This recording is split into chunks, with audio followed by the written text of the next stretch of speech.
Mangwana ni Mwalelepo Vukenja ni Kleklas Vanave Africa. Welcome to Africa Good Morning, the news and current affairs show, bringing you everything you need to know happening on the African continent and beyond. In today's broadcast, we go from Rwanda's defiant stance on the M23 crisis to Guinea's victory over sleeping sickness, as well as the race to bring Formula One back to the African continent. Plus, Tanzania and Burundi sign a major railway deal, and China's AI breakthrough continues to shake the tech world. Catch us on DStv 285, GOtv 25, stream on oneup2.com and Network Media Hub on YouTube. Mike Sichula will also be joining us from Zambia, bringing us the stories from there. Top stories shortly. Welcome to Namibia, where adventure meets tranquility. With Enjoy, you have access to a wide range of accommodations to suit every traveler's taste and budget. Experience the finest dining and hospitality Namibia has to offer.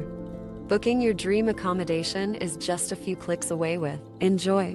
Join thousands of happy travelers who have trusted Enjoy for their Namibian getaway. Your gateway to unforgettable Namibian adventures.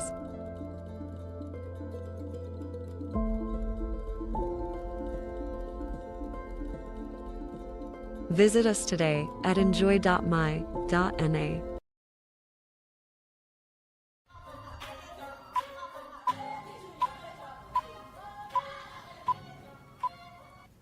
Getting into our top stories. Rwandan President Paul Kagame has taken a firm stance, declaring Rwanda ready for confrontation as criticism mounts over the country's alleged backing of M23 rebels. The rebel group, with reported Rwandan support, has captured Goma in Eastern Democratic Republic of Congo and is advancing towards Bukavu. This marks the most significant escalation of the conflict since 2012. Rwanda now faces international backlash, with Germany halting aid talks and Britain considering withholding £32 million in annual assistance. In response to South African President Cyril Ramaphosa's condemnation, Kagame accused South African forces of collaborating with militias linked to the perpetrators of the 1994 genocide. Here is the Rwandan president in his own words. For the last 2 days, on Monday and today, this morning, I spoke with the President of South Africa, who sought me out to speak with me on this matter because of their involvement in Eastern Congo. And he's also there pretending to be playing a peacemaker role. And he has a force that has been fighting alongside FDLR and has been fighting the M23 on the instructions of Tshisekedi, because these are people who are not supposed to be in Congo,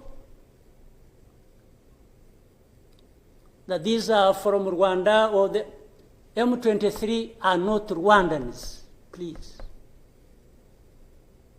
These are Congolese, and one time he accepts it, then another time he says no, part of it is yes, and then the other part is from Rwanda, and these are He keeps on, and how do we, leaders of our own countries, accept this to go on forever and just accept that we shall be manipulated by Tshisekedi or whoever is supporting him? And South Africa dares even issue threats about what is likely to happen after that, and so on and so forth. Of course, we will see what threats they are talking about. Maybe they should have done that exactly for which they have been issuing threats. They should have done it to clean up the mess in Eastern Congo, or to fight back those who have been trying to clean up the mess. So then you have the whole international community just confused. They talked about Rwanda, they talked about the Nairobi process, honestly, even here, maybe you will help me understand what all this means. The processes became an end in themselves.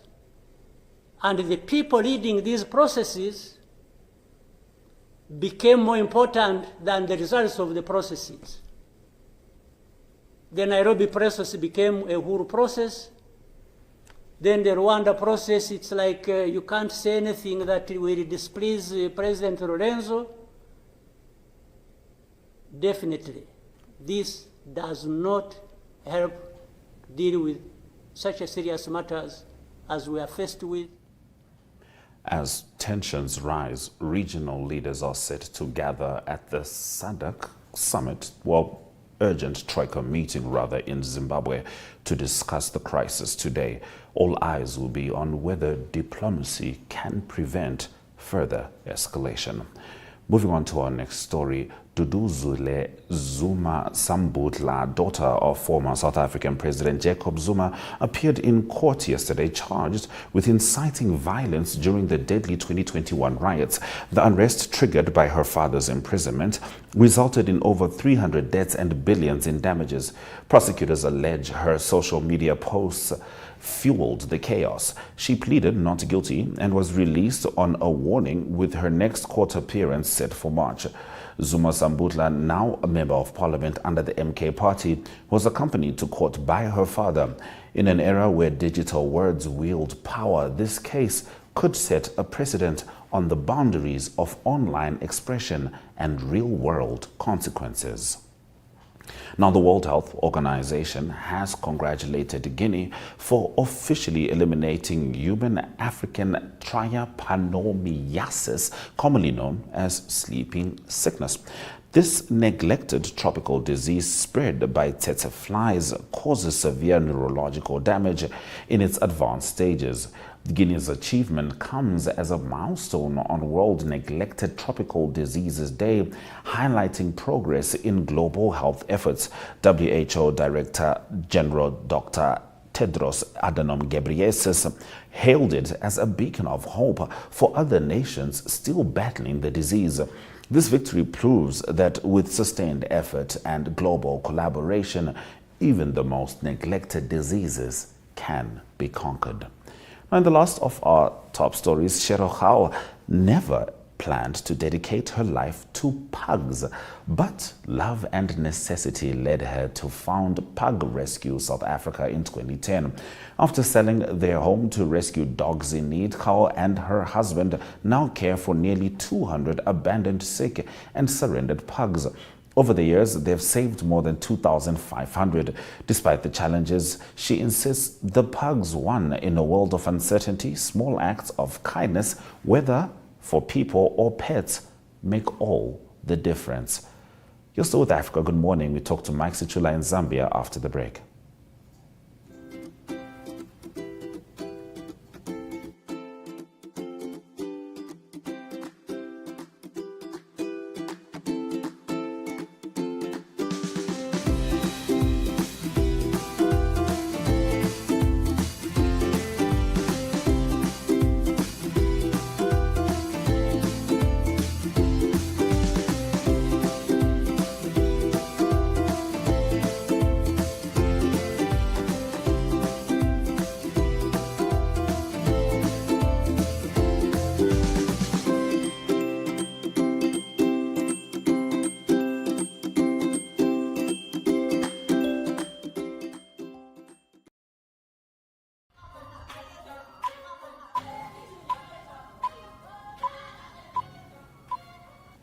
It's time to talk to our correspondent in Zambia, Mr. Mike Sichula. Mr. Sichula, Muriwanji.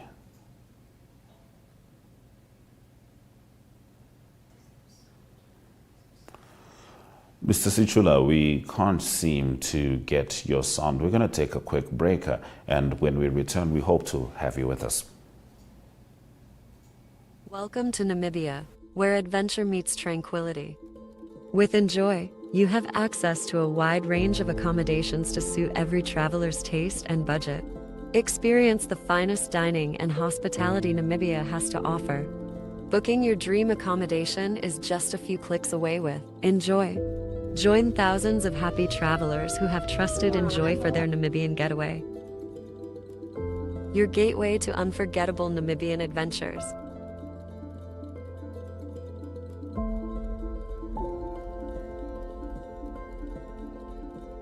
Visit us today at enjoy.my.na.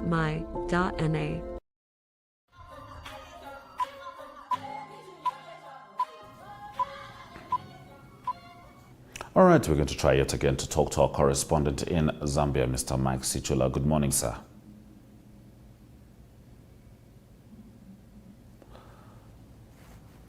Sadly, it seems like we won't be having Mr. Sichula. There are issues with the audio, so we're going to move on.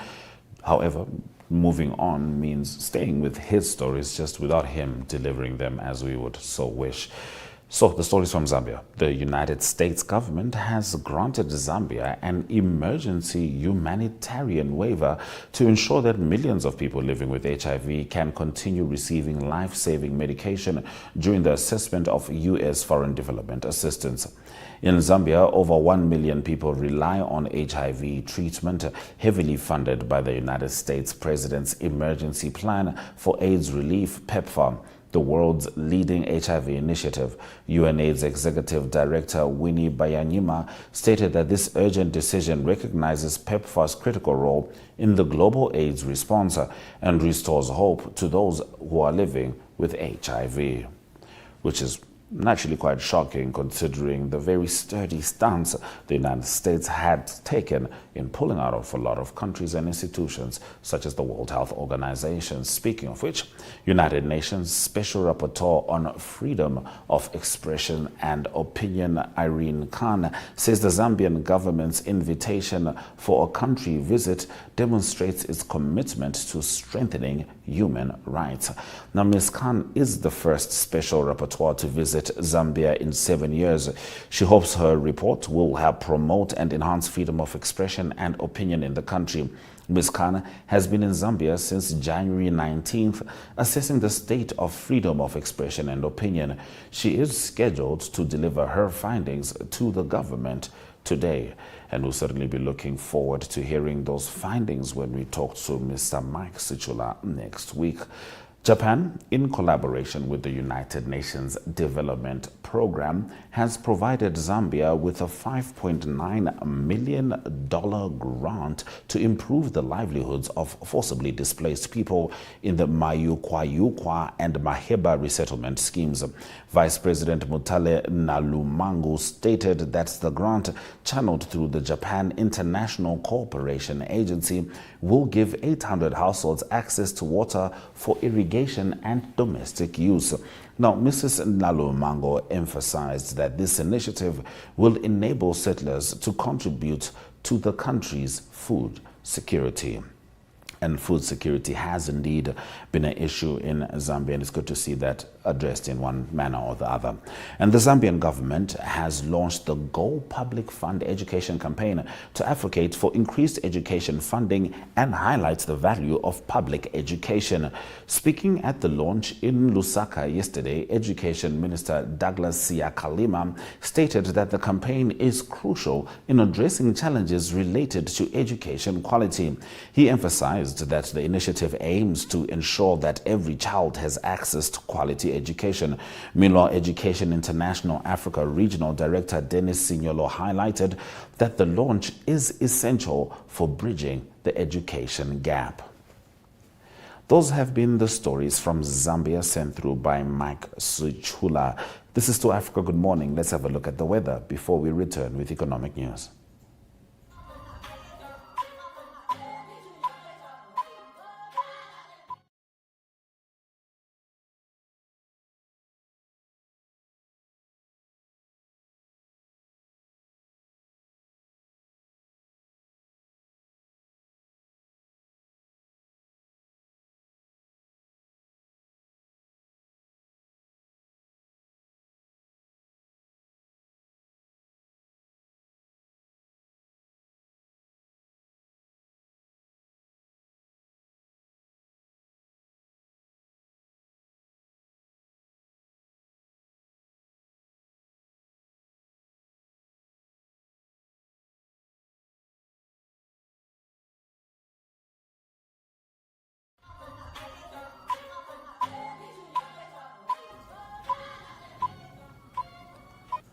In economic news, Tanzania and Burundi have signed a $2.15 billion deal with two Chinese firms to construct a railway transporting minerals, including nickel, to Dar es Salaam's port.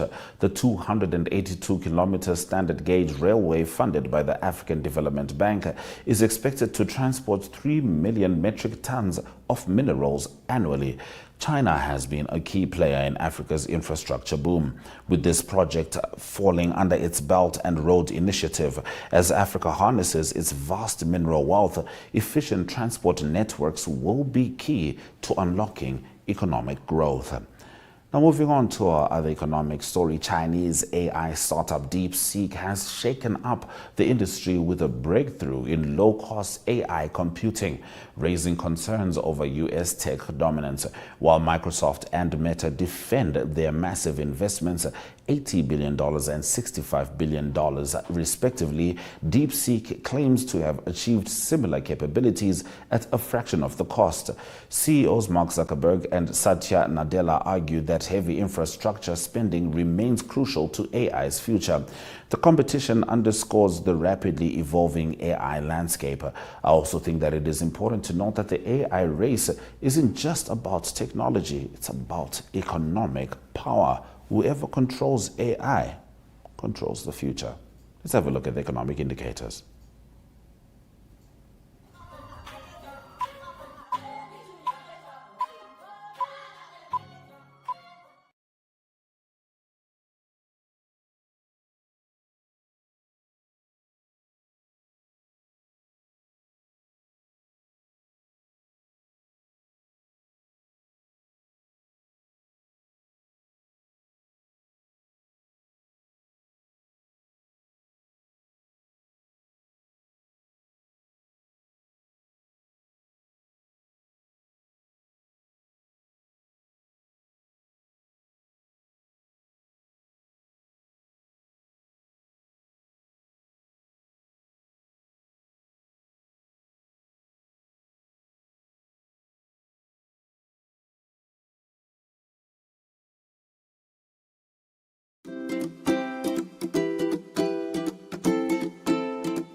Welcome to Namibia, where adventure meets tranquility.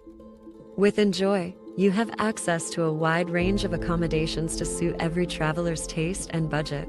Experience the finest dining and hospitality Namibia has to offer. Booking your dream accommodation is just a few clicks away with Enjoy. Join thousands of happy travelers who have trusted Enjoy for their Namibian getaway. Your gateway to unforgettable Namibian adventures.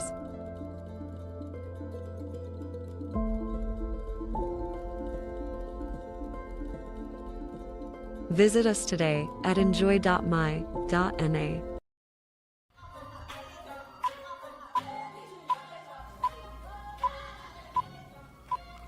In sport news, for the first time in over 30 years, Formula One could return to Africa, with Rwanda and South Africa leading the race for 2027 Grand Prix. Seven-time champion Lewis Hamilton and other drivers have championed the idea, seeing Africa as the next frontier for the sport.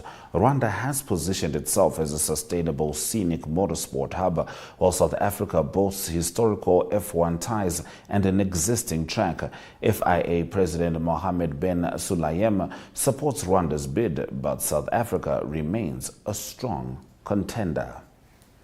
All right, English Premier League fans and supporters, let's have a look at what your fixtures look like this weekend. Nottingham Forest will be taking on Brighton. Newcastle versus Fulham at Newcastle. Everton will be taking on Leicester City. Ipswich Town and Southampton, those two teams already in that relegation zone. Bournemouth facing Liverpool. These are two teams in top unbeaten form at the moment. It's going to be quite the competition. We'll be looking forward to that. Wolves will be taking on Aston Villa. Manchester United and Crystal Palace will be clashing. Brentford will be facing Tottenham. The game of the weekend, Arsenal versus Manchester City. Chelsea will be facing West Ham. Now, in Namibia, we're going to be having a wonderful, wonderful time with some tennis. The World Cup of Tennis is in Namibia. That is the Davis Cup.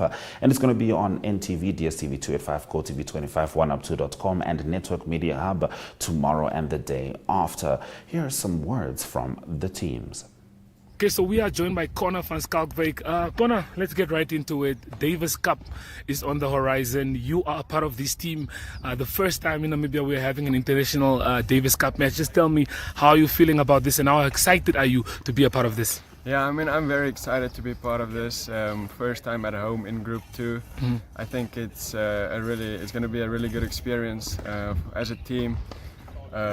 We've started with this journey 4 years ago, and to just achieve this and play in Group 2 is really special. I think it's also good for Tennis Namibia, for the younger kids to see us play here in Namibia, and just to give them that hunger to feel that they also want to achieve the same things and play for Namibia one day. Okay, cool. A huge stage for you to be playing in, but I mean, this is nothing new to you. So just run me through it physically, mentally. How are you feeling and how are you ready for this tournament? Yeah, I mean, it's a once in a lifetime experience, and the day we heard that we qualified for Group 2, I've been preparing. I'm in the US now with my brother, and we put in extra work every day to be ready for this Group 2, because we really want to do good and take the team to the next level, to Group 1 hopefully.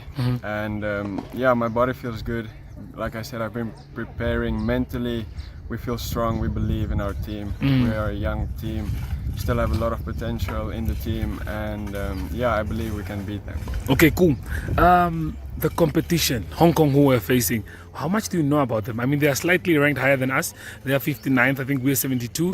But yeah, how are you feeling about taking on them? What are you expecting them to bring to the match? Yeah, I'm expecting them to be a really tough team. A few years ago in juniors, I actually played their number 1. Ooh, okay. He was a top 15 ITF at the time that I played him. I think I probably played one of my best matches and I actually beat him. It was one of my biggest wins as a junior.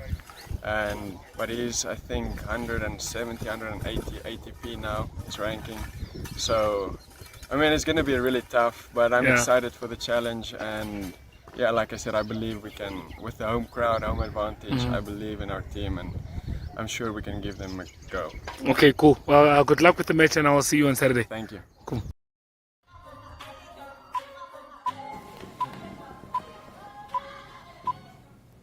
Thank you for staying with Africa Good Morning throughout the broadcast. Here are some of our highlights.